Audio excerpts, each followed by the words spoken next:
hoy estamos para comenzar una pequeña serie. Usualmente agarramos un libro de la Biblia y vamos a través de él. Así que hace mucho tiempo que no agarrábamos un libro del Antiguo Testamento. Así que le voy a dar el nombre para que comience a buscarlo porque quizás no es tan conocido, Habacuc.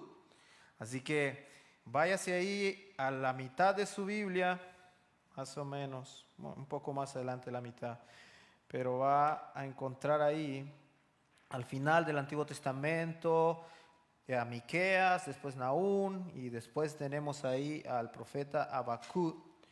Antes, si encuentra Sofonías y Hagai, por ahí, atrás de ahí. Entonces es un libro muy corto, tiene 3 capítulos y los dividiremos en 3 sermones, los cuales predicaré antes de salir a nuestro viaje misionero a Asia. Así que por favor sigan orando por eso. Queremos darle buenas noticias. Nuestras visas fueron aprobadas esta semana. Así que eso quiere decir que Dios está abriendo puertas. De repente también las finanzas comenzaron a subir y casi llegamos al 100%. Así que gracias a todos aquellos que han estado apoyando. Será una gran bendición poder estar con estos trabajadores en aquella parte del mundo. Bueno, Habacuc, un poco de trasfondo. Se le llama a los profetas menores, aquellos libros que son muy pequeñitos. Entonces, si usted dice, hoy voy a leer un libro en un día, entonces váyase a los profetas menores. Solamente tiene 3 capítulos y bueno, son divididos en profetas mayores, profetas menores. Los profetas mayores son aquellos que tienen básicamente una extensión larga, ¿verdad? Como Isaías, Jeremías, tienen muchos libros, muchos capítulos, perdón. Y entonces estos que son más pequeños, entonces se les llama a los profetas menores. El profeta Habacuc se le llama el pequeño Job porque básicamente es un hombre que fue honesto con Dios, que en medio de ver cómo la sociedad se conducía, él sentía mucha pesadez por cómo estaba la situación y él deseaba que su pueblo mejorara y tenía eso en su corazón, desafíos y bueno, su experiencia con Dios fue más o menos como la de Job. Fue un hombre que fue de reclamar a Dios por qué hacía lo que hacía, hasta llegar al punto, vamos a ver en el último capítulo, donde él le dice: Señor, aunque la tierra no dé fruto, aunque yo no vea pasar esto, aún así, Señor, yo te voy a reconocer y te voy a glorificar. Así que vamos a ir más o menos viendo el proceso que este hombre tenía en su transformación. Entonces el profeta Habacuc ministró al final del imperio asirio y al comienzo del imperio babilónico. La profecía de Habacuc se sitúa más o menos en el 605 antes de Cristo y el 597 antes de Cristo, más o menos cuando los babilonios derrotaron al ejército egipcio y luego entre la captura de Jerusalén a manos de Nabucodonosor en el 597. Este periodo era un periodo de mucha transición política, militar. Pasaba como pasa ahora. Póngale que el imperio asirio era el imperio más poderoso en ese tiempo.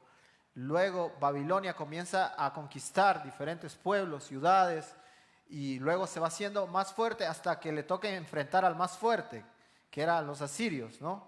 Y entonces los enfrentan por muchos años hasta que los vencen, y ahora pues el imperio babilónico es el más poderoso del mundo. Entonces en esa transición, en la caída del imperio asirio y el surgimiento del imperio babilónico es donde se encuentra el tiempo del profeta Habacuc. Entonces Israel, Judea, se encontraba en medio de todas esas tensiones, ¿no? Póngale que, por ejemplo, Israel tenía a los asirios a un lado, los babilonios al otro lado, y en ocasiones ellos tendían a buscar a sus ídolos, a decir: Jehová no nos puede ayudar, entonces nosotros vamos a buscar ayuda con aquellos del sur. Nos sentimos amenazados por los del norte, entonces venimos y confiamos en los hombres, ¿verdad? Cuando Dios había dicho: confíen en mí, yo soy el que los voy a salvar. Y ese pues era la lucha que ellos tenían. Bueno, Antes del tiempo de Habacuc, en el año 609, murió un rey de Judá que se llamaba Josías. Ahora, si usted conoce la historia, Josías era un hombre que había hecho muchas reformas en el pueblo. Era un hombre de Dios, había quitado los ídolos, había restituido el templo. Un día cuando ellos estaban renovando el templo, encontraron que estaban los escritos ahí, y luego él vino y dijo: traigan esos escritos, miremos lo que nos dicen y obedezcamos. Y así llamó al pueblo, tanto que él instituyó la obediencia al único Dios verdadero. Pero como nosotros conocemos la historia de Israel, no todos los reyes fueron buenos reyes. Y lastimosamente Israel siempre estuvo en un círculo de que venía alguien y hacía unas reformas, el pueblo obedecía y rápidamente el pueblo se volvía a su pecado y luego volvían a clamar a Dios. Entonces ellos volvían a su idolatría, caían en una profunda desesperación, y clamaban a Dios, Dios los rescataba y luego entonces volvían otra vez en el mismo círculo. Entonces Josías había hecho muchas reformas. Usted puede encontrarlo en 2 de Crónicas 34, 33. Dice que él destruyó los ídolos que había en su país y le ordenó a los israelitas que adoraran solamente al rey de Israel. Mientras Josías vivió, el pueblo obedeció al rey de sus antepasados. 2 de Reyes 23, usted puede leer todas las reformas que hizo Josías. Pero el rey Josías murió, y ese fue un favor de Dios. Dios le dijo un día a Josías: mira, yo voy a quitarte la vida porque yo no quiero que tú veas lo que yo voy a hacer con este pueblo desobediente. Y Dios se lo llevó. Entonces después de él reinó un rey que se llamó Joacás, y él reinó por algunos meses hasta que los egipcios lo tomaron y luego pusieron a un rey que se llamaba Joacín. Joacín era el rey de este rey Josías, el rey que fue bueno por mucho tiempo. Entonces vinieron los egipcios y hicieron que Israel pagara muchas taxas, y entonces los tenían ahí sometidos. Y ahora viene este rey Joacín y no hace las cosas bien, aunque tuvo un padre que había hecho todas las cosas muy bien. Lastimosamente Joacín no hizo las cosas bien y volvieron a caer en la idolatría, volvieron a caer en la desobediencia a Dios. O sea, la obediencia de Josías duró poco, ¿verdad? Y ahora tenemos a Joacín haciendo todo lo contrario a lo que su padre había hecho. Y esta es la sociedad en la que Habacuc se encuentra. Entonces, solo para darle una idea, entonces ahora leamos nuestro pasaje y veamos la situación. Dice Habacuc capítulo 1, versículo 1 en adelante, dice: oráculo que tuvo en visión el profeta Habacuc. ¿Hasta cuándo, Señor, pediré ayuda y no escucharás? Clamo a ti, violencia, sin embargo tú no salvas. ¿Por qué me haces ver la iniquidad y me haces mirar la opresión? La destrucción y la violencia están delante de mí, hay rencilla y surge discordia. Por eso no se cumple la ley y nunca prevalece la justicia, porque el impío asedia al justo, por eso sale pervertida la justicia. Luego Dios responde y le dice: miren entre las naciones, observen, asómbrense, quédense atónitos, porque haré una obra en sus días que ustedes no la creerían si alguien se la contara. Porque voy a levantar a los caldeos, pueblo feroz e impetuoso, que marcha por la anchura de la tierra para apoderarse de moradas ajenas. Imponente y temible es, del mismo proceden su justicia y su grandeza. Sus caballos son más veloces que leopardos y más astutos que lobos. Al anochecer, al galope vienen sus jinetes vienen de lejos, vuelan como el águila que se precipita a devorar. Vienen todos ellos para hacer violencia, su horda de rostros avanza, recoge cautivos como arena. Se burla de los reyes y los gobernantes les son motivo de risa. Se ríe de toda fortaleza, amontona escombros para tomarla. Entonces pasará como el viento y seguirá y se tendrá por culpable porque hace de su poder su Dios. Muy bien, hay un montón de imágenes ahí que son raras de entender, ¿verdad? Vamos a explicarlas en un momento. Pero la profecía del profeta Habacuc comienza con un lenguaje de tensión, ¿no? En el versículo 2 se nota que las cosas no están yendo bien. Entonces tienen de alguna manera al profeta Habacuc un poco angustiado, desanimado y hasta el punto un poco disgustado con Dios. Porque él viene y dice, ¿hasta cuándo, Dios? ¿Hasta cuándo nos mantendrás en esta situación? Él comienza con la frase, ¿hasta cuándo, Señor? ¿Hasta cuándo pediré ayuda y tú no escucharás? La sociedad de Habacuc estaba cayendo a pedazos.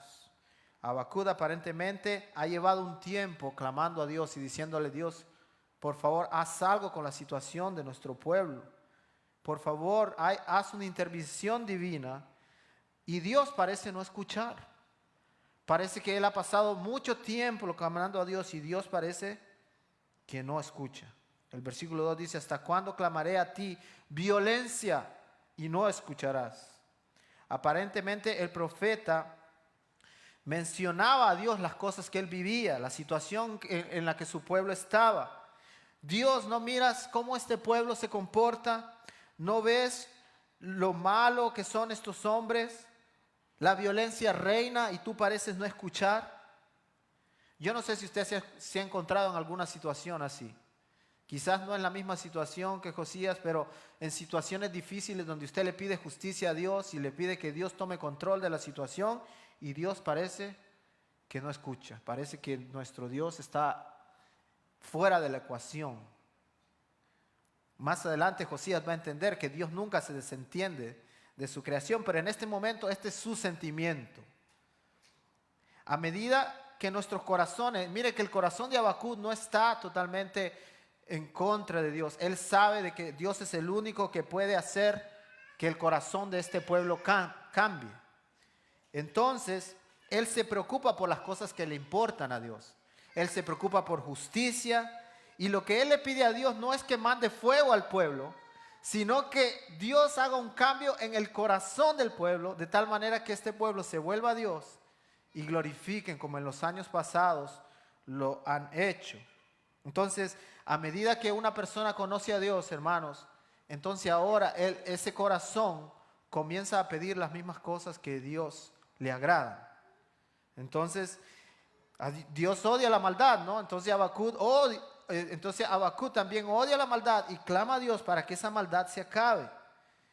Él se preocupa. Mire que el corazón de Habacuc no era un corazón egoísta. Él le está pidiendo por un pueblo perverso. Y él está diciendo, Señor, transforma el corazón de estos hombres. Puede ver el corazón. Muchas veces nosotros como seres humanos pedimos a Dios justicia, ¿no? Y pedimos por otros, pero lo que pedimos es, Señor, por favor, trae, como los discípulos, ¿no? ¿Por qué no traes fuego sobre estos pueblos que no te hacen caso? Pero Habacuc tiene otro corazón. Él está clamando para que Dios cambie el corazón de estos hombres. Entonces, los versículos que nosotros leímos, Habacuc menciona los problemas que había en su sociedad. Habacuc había visto con sus propios ojos, primeramente, un pueblo apartado de la ley. Eso puede significar dos cosas. Número uno, un pueblo que no tenía presente para nada los estatutos de Dios. Pero número dos, eso también podría representar que la misma ley, los mismos sacerdotes que eran encargados de impartir ley al pueblo, eran hombres corruptos. O sea, quizás lo que vemos en nuestros pueblos, ¿no? Gobernantes que se robaban todo el dinero, o gobernantes que hacían justicia para los menos favorecidos, aquellos que favorecían a los más prominentes dentro de la sociedad. Entonces, cuando él habla de que se han apartado de la ley, quizás se refiere a todo ese tipo de corrupción. Pero también él ve una sociedad inmoral, una sociedad, una cultura avara, una cultura mentirosa, con mucho engaño, con mucho odio, mucha injusticia, mucha hipocresía y opresión los unos contra los otros. Entonces, el resumen de todo lo que él dice se puede encontrar en los versículos 3 y 4. La palabra iniquidad y la justicia pervertida. Ese es el resumen de todo, de cómo luce la sociedad en los tiempos del profeta Habacuc. Por eso, no era nuevo que el pueblo de Israel estuviera en esa situación. 100 años atrás, el profeta Isaías ha escrito algo muy similar, Isaías 59:4. Un siglo antes dice, no hay quien clame por justicia, ni quien juzgue con integridad. Imagínense, 100 años atrás este pueblo ha estado viviendo así y Dios no ha hecho nada. Y Habacuc se pregunta, Señor, ¿hasta cuándo? Somos tu pueblo, somos el pueblo de tu pacto. Tú hiciste promesas a nosotros de que nosotros te íbamos a servir, de que nosotros íbamos a ser un pueblo diferente ante las otras naciones. Y ahora, Señor, es tu propio pueblo el que está siendo injusto. ¿Hasta cuándo, Señor? Y ese es el problema que él tiene en su corazón. Entonces, hermano, lo que vemos aquí es una sociedad que ha vivido por años de esa manera y tal parece que Dios no ha hecho nada. Y esto tiene al profeta Habacuc muy desanimado espiritualmente, emocionalmente también. Él ha visto con sus propios ojos todas las cosas malas que han pasado y lo ha traído a Dios día tras día y Dios parece que no escucha. Ahora, entre los versículos del 1 al 5 y luego del versículo 5 en adelante no sabemos cuánto tiempo pasó. Porque parece que este hombre lleva años pidiéndole a Dios porque haga justicia, porque obre en medio de toda la situación difícil. Y por eso él empieza su libro diciéndole, Dios, ¿hasta cuándo? Y es una manera de reclamo a Dios. ¿Por qué no escuchas, mi Dios? Y algunas cosas que yo quisiera destacar aquí. Número 1 es, ¿no le parece que nosotros vivimos en una sociedad muy parecida a la de Habacuc? Una sociedad avara, amadora de las posesiones, una sociedad hipócrita, inmoral, con mucha injusticia, contraria cada día a los mandamientos expuestos en la palabra de Dios. No hay que ir muy lejos para poder ver esto. Lo vemos en las leyes que están aprobando cada día.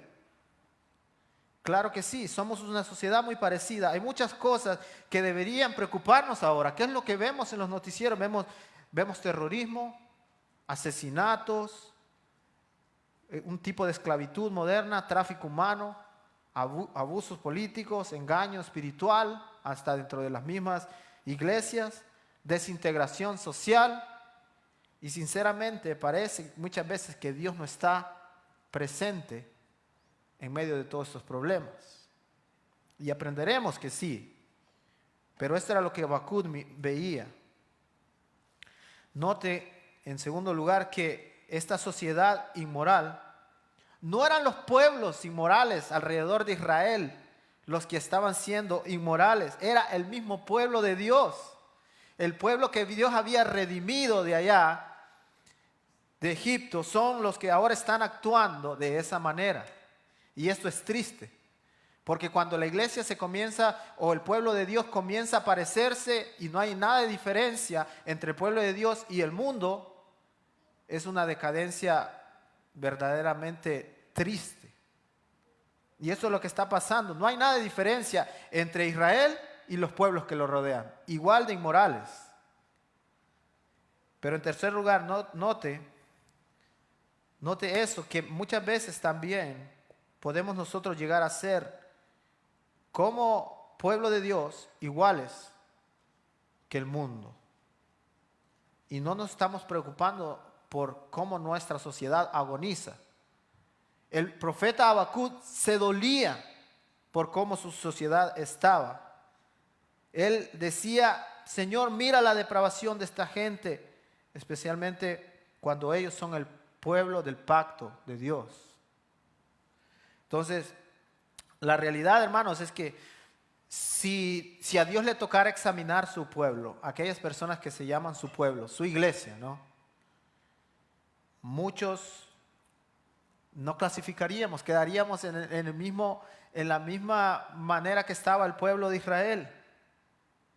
Yo creo, sin lugar a dudas, que si el Señor nos examinara, seríamos culpables muchas veces de las mismas cosas que el pueblo de Israel estaba siendo culpable, ignorando los mandatos divinos, mucha hipocresía, envidia, avaricia, inmoralidad dentro del mismo pueblo. Y lo triste es cuando es el mismo pueblo de Dios que actúa de esa manera. Así que Habacuc está pidiendo a Dios, y ese es el final de su queja, y finalmente Dios responde. Y yo creo que Habacuc esperaba una respuesta diferente de Dios. Y aquí es cuando nosotros podemos ver de que los caminos de nuestro Dios son diferentes a nuestros caminos. Porque nosotros podemos estar pidiendo por una cosa y Dios en su infinita sabiduría responde de una manera diferente. Mire que Él le responde en los versículos 5 en adelante.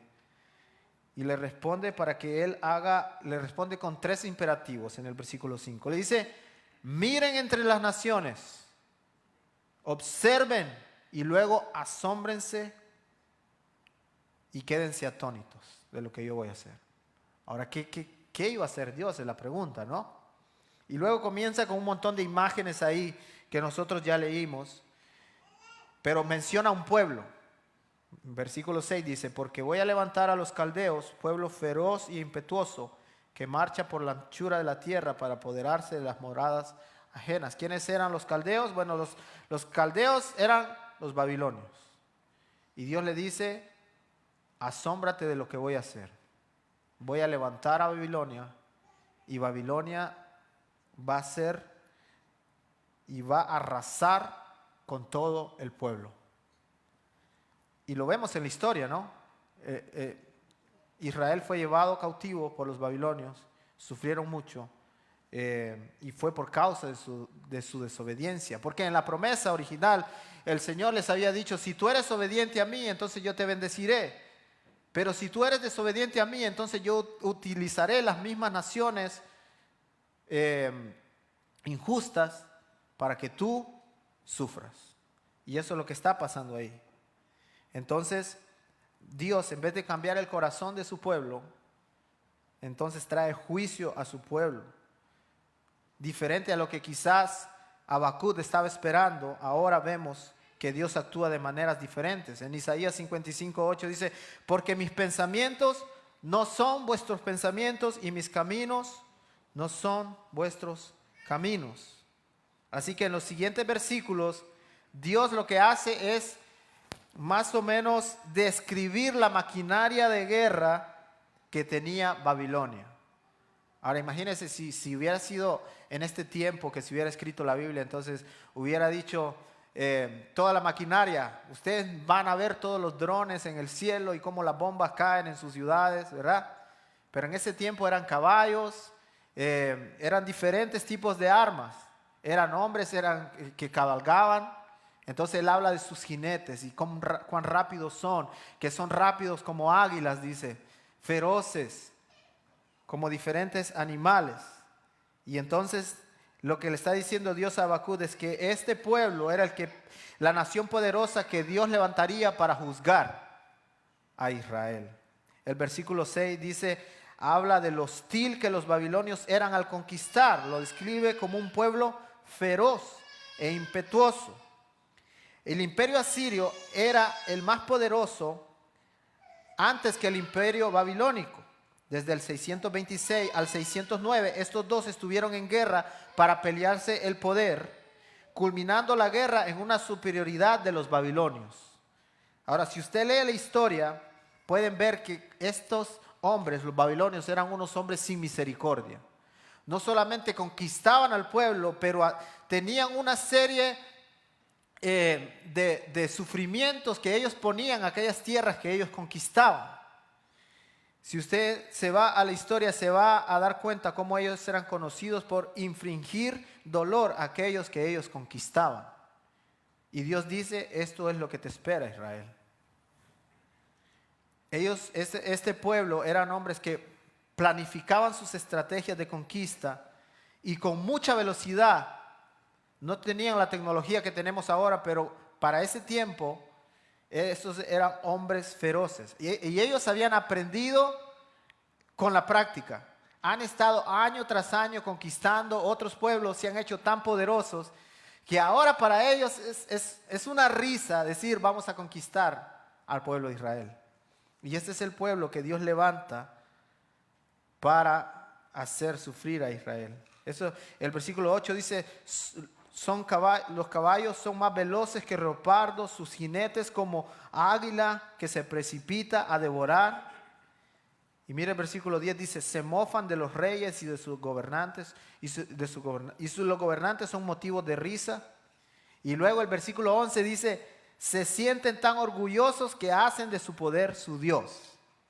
Ellos decían, no hay ningún poder más alto que nosotros, Dios no existe. De hecho, hay un rey muy famoso en la Biblia, ¿no? Nabucodonosor, rey de Babilonia. Una vez Nabucodonosor, yo les conté esta historia hace algunos días, se levantó y vio todo el imperio y dijo, mira todo lo que yo he construido con mis propias manos.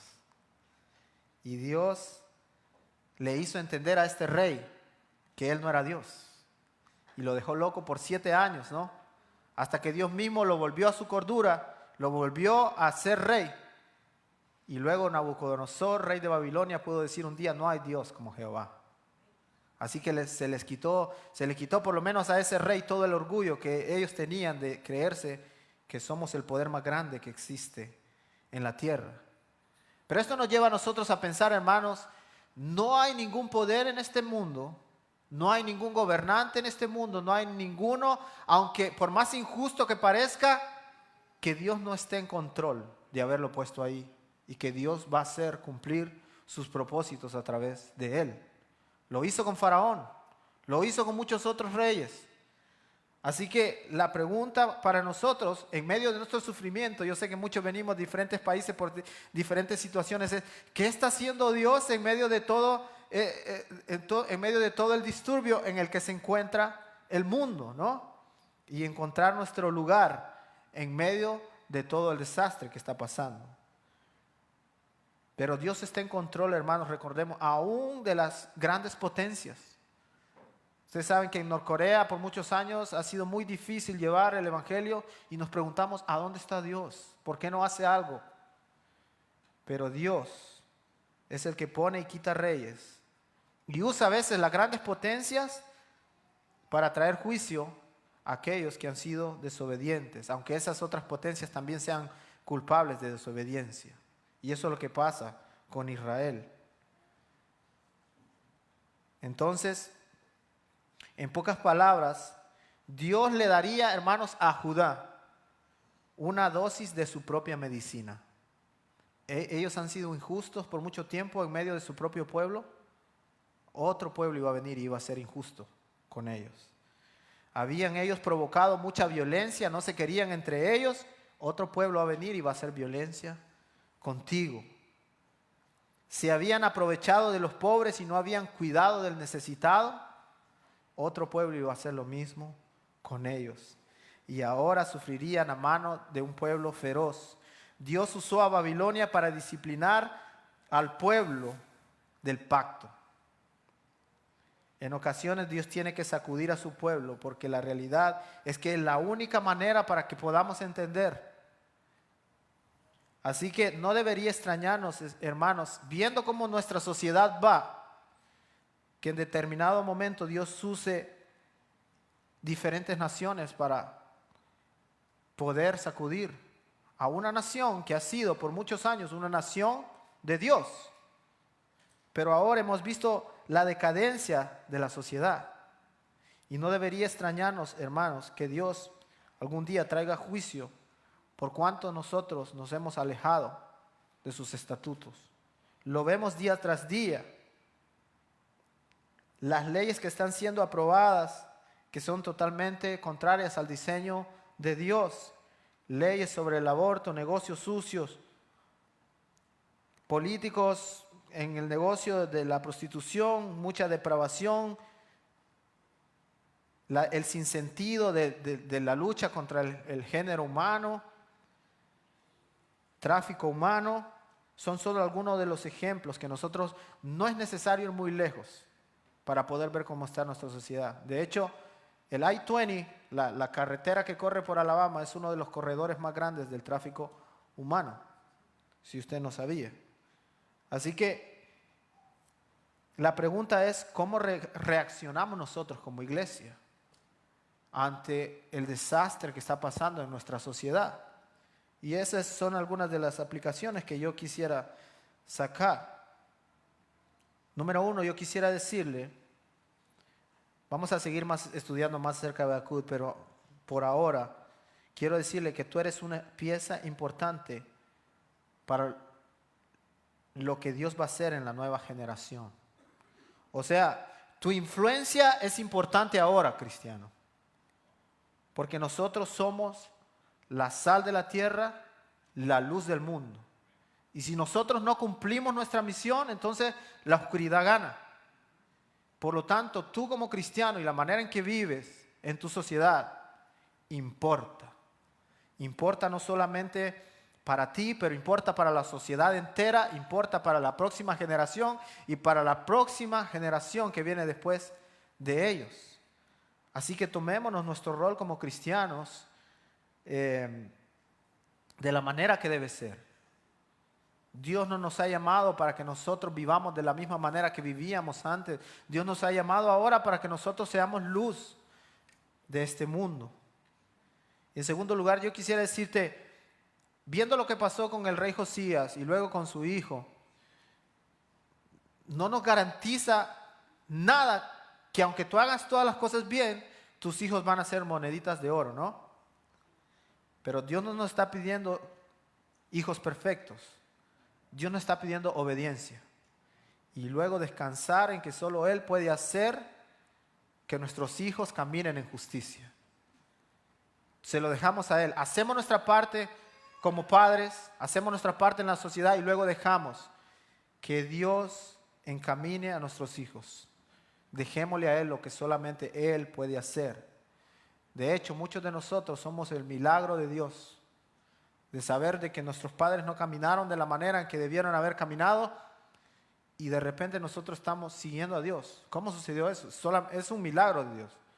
De hecho, déjame decirte, si tú fuiste un buen padre, aún así tus hijos son un milagro de Dios.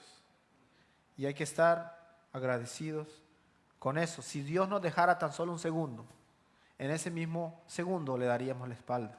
Si cada día que nos levantamos y tenemos fe, es una fe que Dios ha puesto en nuestros corazones. Y eso nos lleva a glorificar a nuestro Dios. En tercer lugar, deberíamos, hermanos, dolernos por el pecado de otros. No de una manera de pedir justicia, pero deberíamos pedir a Dios que Dios, de una manera amorosa, que Dios cambie el corazón de aquellos que han sido injustos contra nosotros. Decirle, Dios, cambia el corazón de esta persona, especialmente dentro de nuestra iglesia. ¿Cómo conocerán de ti, Señor, si ellos no se aman entre ellos mismos? Así que dejemos que el Señor nos moldee y manifieste su amor en nuestros corazones. Y luego dejemos lo que Él sea el que cambie. Y finalmente, en ocasiones, hermanos, Dios juzga nuestro pecado cuando hemos llegado a un punto de no retorno. Dios es tan misericordioso, hermanos, que nos deja muchas veces, por decirlo así, salirnos con la nuestra, ¿no? Pero hay ocasiones donde llegamos a un punto de no retorno, donde lo que mejor puede hacer Dios es castigarnos por nuestro pecado, porque quizás esa es la única manera en que nosotros vamos a retornar a Él. Así que muchas veces Dios nos juzga por nuestra pasividad, por nuestra injusticia, porque hemos ignorado sus caminos continuamente. Y cuando llegamos a ese punto, hermanos, debemos admitir que la disciplina de Dios muchas veces es parte de su amor, porque sería la única manera en que nosotros nos arrepintamos y nos volvamos a Él. Y debemos ser conscientes, muchas veces nosotros estamos sufriendo cosas por el pecado que nosotros hemos hecho contra Dios. Y admitirlo es importante. Pero finalmente yo quisiera decir que muchas veces nosotros no hemos recibido lo que merecemos. Yo soy testigo de eso. Es más, yo no debería estar en este lugar. observando mi propia vida. ¿Y cómo es posible eso?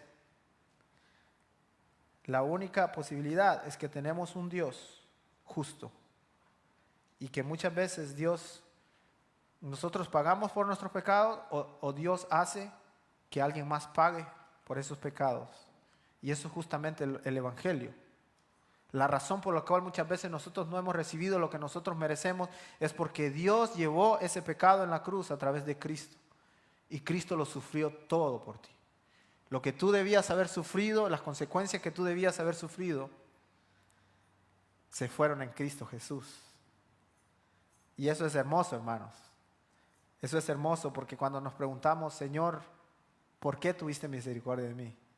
Y Él responde, porque mi Hijo llevó todas las consecuencias que tú debías haber llevado, las pagó ahí en la cruz.